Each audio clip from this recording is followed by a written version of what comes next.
Hello ស្វាគមន៍អ្នកទាំងអស់គ្នាដែលចូលមកទស្សនាភាពបន្តនេះរឿងអំណាចវិញ្ញាណម្ចាស់ទ្វីបលៀងវូដែលជាភាគទី166របស់យើងចាប់ផ្ដើមនៅសៃឬនៅច្រកទ្វារភ្នំដៅស៊ូយើងក៏បានឃើញបរិសម្នាក់រងការវាយប្រហារខ្ទាតប៉ាងបុកនឹងមាត់ទ្វារដោយសារតែនៅទីនោះមានយុវជន2ក្រុមកំពុងតែបើកការវាយប្រហារគ្នាដោយក្រុមបរិសុទ្ធដែលបានប្រើប្រាស់នៅផ្លែធ្វើជាអាវុធហាក់បីដូចជាខ្លាំងគ្រាន់បើដែលគេបានបដួលយុវជនមួយក្រុមនោះមើលទៅពួកនេះគ្មានសមត្ថភាពចូលទៅក្នុងភ្នំដៅស៊ូនោះទេដោយសារតែពួកនេះមិនអាចយកឈ្នះអិសរាជជនទាំង4ដូចជាពួកយើងដូច្នេះប្រញាប់ចាក់ចេញភ្លាមទៅពេលនោះយើងក៏បានឃើញនារីស្លីឈុតពណ៌ផ្កាឈូកបានចូលមកហើយច្រត់ចង្កេះតើពួកគេទាំង4នាក់នេះគឺជាអ្នកណានារីម្នាក់ដែលមកជាមួយនឹងនាងបានប្រាប់ថាពួកគេគឺជាអិសរាជជនទាំង4នៃព្រំដែនភាគខាងជើងនេះម្នាក់គឺមកពីត្រកូលអាបេជនដែលអាចកំបាំងហើយសុទ្ធសឹងមាននៅកម្រិតធម្មពលខ្លាំងក្លាខ្ញុំបានឮថាពួកគេបានបដិសេធការអញ្ជើញពីនិកាយកំពូលទាំង10តើអ្នកណាគេថាពួកគេនឹងមកដល់ភ្នំដៅស៊ូពេលនោះសម្លេងបរិសម្នាក់ផ្សេងទៀតបានពោលថាពិតប្រាកដណាស់ពេលដែលពួកគេមកដល់ពួកគេបានបិទច្រកទ្វារភ្នំភ្លាមហើយបានប្រកាសថាច្រកចូលគឺជាកម្មសិទ្ធិរបស់ពួកគេទាំងអស់ស្របពេលនោះផងដែរបរិសម្នាក់ដែលមានឈ្មោះថាវូឡុងត្រូវបានរងការវាយប្រហារយ៉ាងដំណំពីអិសរាជជនទាំង4នោះពេលនោះផងដែរគាត់ក៏បានព្យាយាមឆោងនៅរបស់គាត់ដែលបានធ្លាក់ប៉ុន្តែត្រូវបានអិសរាជជនម្នាក់នោះជាន់ដៃរបស់គាត់ជាប់បន្ទាប់មកក៏បានស្រូបកាន់នៅរបស់មួយនោះចូលមកក្នុងដៃបើកមើលគឺជាផ្ទៀងគំនូស្រីស្អាតម្នាក់តើនេះមានទេគឺជាទេពអប្សរមួយជាតិនៅក្នុងភ្នំដៅស៊ូនេះដោយវូឡុងគេក៏បានងើបឡើងប្រគល់នៅផ្ទៀងគំនូឲ្យមកខ្ញុំវិ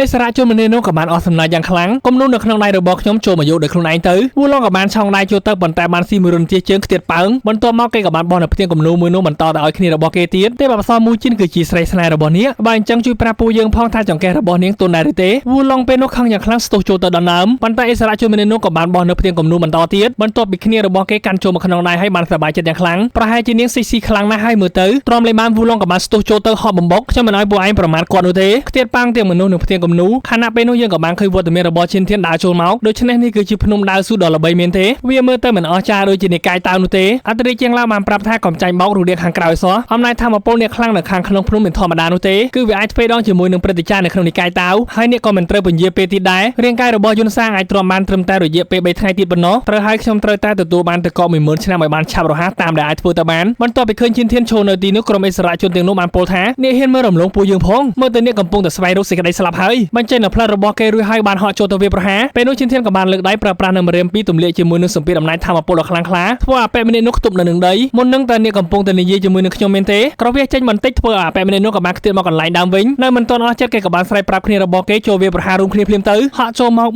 4-1ឈិនធានមិនព្រឺនោះទេឈានមួយជំហានចេញជាមួយនឹងចំហាយអំណាចធម្មពលដ៏ខ្លាំងក្លាធ្វើឲ្យអិសរាជជនទាំង4ដែលបានហក់ចូលមកជួបគៀងនៅមួយកន្លែងហើយអ្វីខ្ញុំមិនអាចកម្រើកបានអញ្ចឹងពេលនោះឈិនធានក៏បានក្រវាដៃចេញបន្តិចជាមួយនឹងធម្មពលទៀតទៅលើមុខពួកគេឃើញស្នាមបាតដៃខ្ទាតប៉ាមកខាងក្រោមវិញដេករនីពេញដីបន្ទាប់មកឈិនធានដើរចូលទៅខាងមុខស្រូបទាញយកនៅផ្ទៀងគំនូបោះទៅឲ្យវូឡុងបន្ទាប់ពីឃើញបែបនោះធ្វើឲ្យក្រុមនារីទាំងពីរនាក់មានការភ្ញាក់ផ្អើលយ៉ាងខ្លាំងតើយុវជនម្នាក់នោះគឺជាអ្នកណាដែលអាចផ្ដួលអិសរាជជនទាំង4នៃព្រំដែនភាគខាងជើងបានចំណែកវូឡុងវិញសរសើរមិនដាច់ពីមាត់នោះទេអ្នកក្លាហានពិតជាអស្ចារ្យណាស់ក្រឡេកមកជ្រុំមកខាងទៀតនៅក្នុងភ្នំដៅស៊ូដែលយើងក៏បានឃើញកញ្ញាម្នាក់ឈរច្រត់ចង្កេះនៅចំកណ្ដាលទីលានប្រកួតដោយបុរសមួយក្រុមដែលបានសម្លឹងមើលនាងគេនិយាយថាតើមុននឹងអ្នកណានិយាយអ៊ូតអាងឥតគេខ្មាស់ថាការប្រកួតជ្រើសរើសនេះពិតជានឹងស្តារនៅភាពរុងរឿងដល់និកាយរបស់យើងដល់ពេលនេះទៅហើយគ្មានអ្នកណាម្នាក់ឆ្លងកាត់ច្រកទ្វារបាននោះទេពេលនោះបុរសម្នាក់ដែលមានឈ្មោះថាហួសៀនគេក៏បានដល់ដង្ហើមធំវាហាក់ដូចជាភាពល្បីល្បាញរបស់ភ្នំដៅស៊ូចាប់ផ្ដើមធ្លាក់ចុះបន្តិចម្ដងហើយតើមានអ្នកណាសុខចិត្តខ្ជិះខ្ជាអនាគតរបស់ពួកគេមកលើភ្នំនេះគ្នារបស់គេដែលមានឈ្មោះថាស៊ីម៉ាយិនបានបន្ថែមថាត្រូវឲ្យខ្ញុំបានឮសិស្សថ្មីមួយចំនួនពួកគេចង់រៀនបច្ចេកទេសខ្សែតេពីសិស្សច្បងហ្វូរ៉ុងពេលនោះគ្នារបស់គេក៏បានអស់សំណើចផងដែរខ្ញុំក៏មិនប្រកាសដែរថាបច្ចេកទេសរបស់គាត់គឺជាបច្ចេកទេសប្រភេទណាទៅបន្តសើចចំអកយ៉ាងខ្លាំងធ្វើឲ្យនាងក៏បានខឹងក្តាប់ដៃយ៉ាងណែនទោះបារម្ភបន្តិចលើកឡើងថា3ឆ្នាំហើយគ្មានសិស្សល្អណាម្នាក់ចូលមកបានឡើយឬមួយខ្ញុំគូទៅចុះពីលើភ្នំដើម្បីស្វែងរកដោយខ្លួនឯងផ្ទាល់ខណៈពេលនោះអំណាចធម្មពលដ៏ខ្លាំងក្លាបានបាញ់ចុះមកឡើងហុយជោគធ្វើឲ្យនាងក៏បានចាប់អារម្មណ៍មានមនុស្សនៅទីនោះបង្ហាញខ្លួនឡើងចូលមកគឺជាវត្តមានរបស់ឈិនធានអមជាមួយនឹងសិស្សថ្មីមួយចំនួនទៀតដែលឈិនធានបាននាំមកបន្ទាប់ពីឃើញបែបនោះស៊ីម៉ាយិនបានភ្ញាក់ផ្អើលគិតក្នុងចិត្តថាពួកគេមិនមែនជាអិសរាជជនទាំង4នាក់នោះទេហេតុអ្វីបានជាពួកល្ងងទាំងអស់នេះអាចដោះស្រាយជាមួយនឹងពួកគេបានដោយរបៀបណាចំណែកសិស្សច្បងហ្វូរ៉ុងពេលនោះសប្បាយចិត្តយ៉ាងខ្លាំងក្រហែបន្តិចដំណាក់កាលទី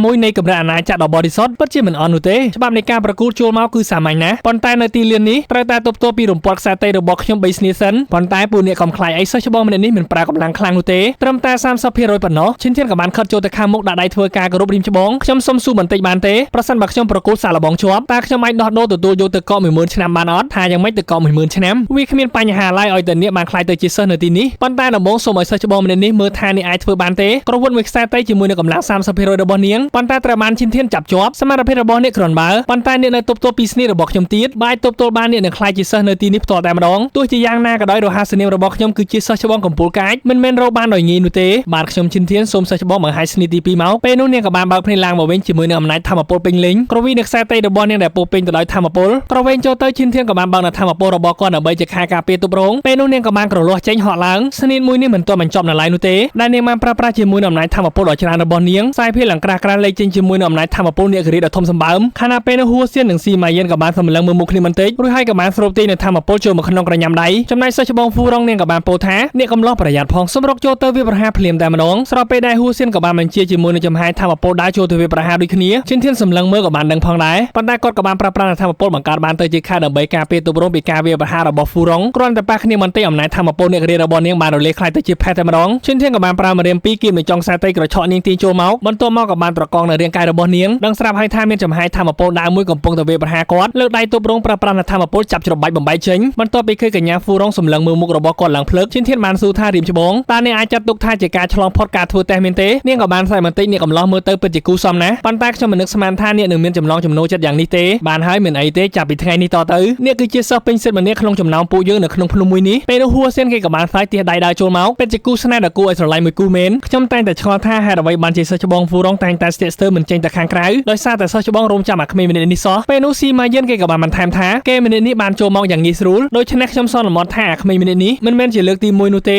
ដែលគេធ្លាប់ទប់ទល់ជាមួយនឹងរំពាត់ខ្សែតីរបស់សិស្សច្បងត្រូវហើយវាហាក់ដូចជាកម្ពុជាភ្នំដាវស៊ូរបស់យើងមិនមែនកំពុងតែជ្រើសរើសយកសិស្សនោះទេប៉ុន្តែគឺជាការទទួលភ្ញៀវរបស់សិស្សច្បងហ្វូរងដែលគាត់ចូលចិត្តជាធម្មតាជីវិតប្រចាំថ្ងៃរបស់សិស្សច្បងគាត់មិនដែលមានភាពរីករាយឡើយប៉ុន្តែបែរជាក្នុងថ្ងៃនេះគាត់មានទំនាក់ទំនងជាមួយនឹងសិស្សថ្មីយ៉ាងរីករាយវាពិតជាការអាម៉ាស់មួយរបស់កម្ពុជាភ្នំដាវស៊ូយើងពិតជាអសិលធម៌តែសិស្សច្បងធ្វើឲ្យខូចសណ្ដាប់ធ្នាប់របស់កម្ពុជាភ្នំដាវស៊ូយើងដោយរបៀបណាទង្វើបែបនេះមិនស័ក្តិសមធ្វើជាសិស្សនៅក្នុងកម្ពុជាភ្នំរបស់យើងនោះទេពេលនោះកញ្ញាហ្វូរងបានដាស់តឿនថាប្រយ័ត្នពាក្យសម្ដីរបស់ពូអ្នកផងតើពូអ្នកមិនចង់ឲ្យភ្នំដាវស៊ូរបស់យើងទទួលសិស្សមែនទេនៅក្នុងថ្ងៃនេះខ្ញុំមិនព្រមឲ្យពូអ្នកធ្វើអ្វីតាមតែចិត្តនោះឡើយបន្ទាប់មកគាត់ក៏បានចង្អុលជ្រើសរើសសិស្សទាំងអស់ដែលបានចូលមកជាមួយនឹងឈិនធានដោយមិនចាំបាច់ឆ្លងកាត់ការធ្វើតេស្តសាកល្បងនោះទេខ្ញុំនឹងទទួលអ្នកទាំងអស់គ្នាឲ្យធ្វើសិស្សនៅទីនេះបន្ទាប់ពីស្ដាប់ឮបែបនោះវូឡុងសប្បាយចិត្តយ៉ាងខ្លាំងប៉ុន្តែមើលទៅក្រុមរបស់ហ៊ូសៀនគេមិនពេញចិត្តនោះទេសិស្សច្បងមិនអាចធ្វើបែបនេះបានឡើយដំបូងភ្នំដាវស៊ូរបស់យើងខ្វះនៅធនធានអ្នកដែលមានសមត្ថភាពប្រសិនបើសិស្សច្បងយកពួកគេទាំងអស់ចូលវាកាន់តែធ្វើឲ្យភ្នំដាវស៊ូរបស់យើងថយចុះកញ្ញាហ្វូរងបានតបថានោះមិនមែនជាបញ្ហារបស់អ្នកទេទោះបីជាខ្ញុំត្រូវអស់ពីខ្លួនក៏ដោយខ្ញុំត្រូវតែធ្វើឲ្យសមត្ថភាពរបស់សិស្សថ្មីរីកចម្រើនតោះអ្នកទាំងអស់គ្នាទៅតាមខ្ញុំប៉ុន្តែឈិនធានក៏បានខករៀមច្បងរងចាំបន្តិចសិនមិនយូរនោះទេដោយសារតែខ្ញុំមានទម្លាប់ស៊ូទ្រាំជាមួយនឹងពាក្យជេរប្រមាថរបស់អ្នកដទៃពេលនោះហ៊ូសៀនគេនៅតែឌឺដងថាក្មេងប្រុសម្នាក់ដែលមានមុខមាត់ស្អាតបាតប៉ុន្តែបែរជាឡើងមកពឹងផ្អែកទៅលើស្ត្រីម្នាក់ហើយអ្នកគិតចង់សាកល្បងជាមួយនឹងខ្ញុំមែនទេគ្រាន់តែមានអំណាចធម្មពលបន្តិចបន្តួចនេះហ៊ានក្រអឺតកតងឈិនធានបានឡាស់ទីលឿនដូចជាភ្នែកបន្ទោវាមិនដៃពេញមួយទំហឹងចុះកណ្ដាលពោះពេញមួយទំហឹងលាន់សូទៅឌឹបខ្ជិះឈាមចេញពីមាត់លុតចង្គង់គ្រឹបខ្ជិះឈាមមួយធ្លុកទៀតប្រយ័ត្នមាត់របស់អ្នកផងខ្ញុំសង្ឃឹមថានឹងមិនមានពេលក្រោយម្ដងទៀតទេថែមមួយជើងទៀតប៉ាន់ស្ទុយដោយរាល់ដងសូមអធិស្ឋានរាល់កំហុសខុសឆ្គងដែលបាននិយាយឡើងសម្រាប់ពេលនេះឲ្យមានសូមជម្រាបលាបាយបាយ